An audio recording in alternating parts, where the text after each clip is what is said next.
बोल रहा है। कुरान शरीफ की आयत है अशकाक की 17 से 19 नंबर तक आप पढ़िएगा, मज़ा आएगा। उसमें लिखा हुआ है कि जब चांद पूरा गोल हो जाए और रात की कसम और उस चांद की कसम और उस रात में छुप जाने वालों की कसम, मैं तुम्हें तबक तबक आगे बढ़ाऊंगा, तबक तबक आगे बढ़ाऊंगा।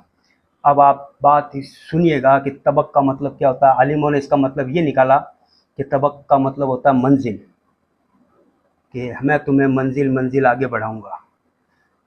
अब आप देखिएगा, मैं आपको इनकी ट्रांसलेट का वो वीक पॉइंट बताता हूँ। ये बोलते हैं कि बच्चा पहले छोटा माँ के पेट में होता है, फिर 1 महीने का होता है, 2 महीने का होता है, फिर वो जवान होता है, बूढ़ा होता है, मर जाता है। आसमान भी 7 है, 7 तबक हैं। एक आसमान, दूसरा आसमान, तीसरे आसमान पे पहुंचता है बंदा, पहुंच जाता है।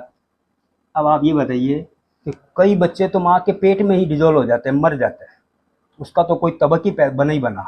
कोई 2 महीने बाद मर जाता है, कोई 6 महीने बाद मर जाता है। इनकी कहाँ, यहाँ तो कसम खा रहा है ना अल्लाह, मैं तुमको सबको पहुँचाऊँगा तबक तबक। कौन 7वां आसमान? कई लोगों के लिए तो कुरान शरीफ में लिखा है इनके लिए आसमान के दरवाजे ना खोले जाएंगे, मतलब तबक ही नहीं खोला जाएगा। तो वो भी रद्द हो गई बात कि तुम जाओगे नहीं आसमान की तरफ में, कई लोग तो। लेकिन यहाँ वादा कर रहा है कि सबकी कसम खाई उसने, आसमानों की चांद की, जो जब पूरा गोल हो जाए, 14 रात का चांद, रात में छुप जाने वालों की कसम, मैं तुम्हें तबक तबक आगे बढ़ाऊंगा।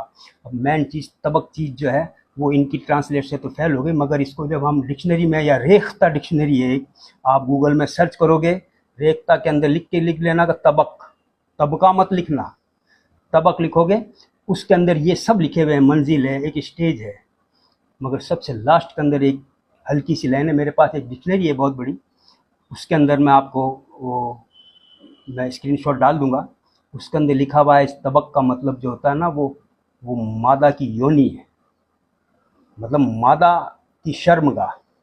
अब शर्मगाह को वेजिना बोलते हैं, तो योनि। अब इस आयत को समझिए आप कि रात की कसम, रात में छुप जाने वालों की कसम, जब चांद पूरी तरह से गोल हो जाए उसकी कसम, मैं तुम्हें योनी योनी आगे बढ़ाऊंगा। बात को समझ रहे हो?